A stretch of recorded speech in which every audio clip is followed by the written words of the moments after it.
কর্মসূচির মাধ্যমে আমাদের আন্দোলনটি পরিচালনা করে যাচ্ছি। আমাদের একটি দাবি, প্রাণের দাবি, স্থায়ী ক্যাম্পাস বাস্তবায়ন।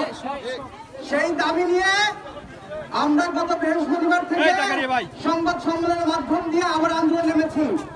এ পর্যন্ত বাংলাদেশের বর্তমান সরকারের উপদেষ্টা মণ্ডল থেকে আমাদের কোনো ধরনের যোগাযোগ করা হয়নি। তারা বেঁচে আছে কি মরে আছে আমরা এখনো জানি না। আমাদের কাছে তারা এখন মৃত হয়ে গেছে। তাই আমাদের আগামীকালকের কর্মসূচি উপদেষ্টা মণ্ডলীদের গায়ে বেড়া জানাজা।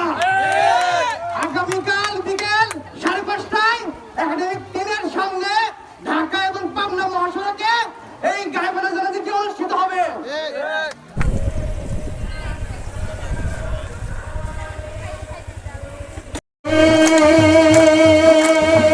সব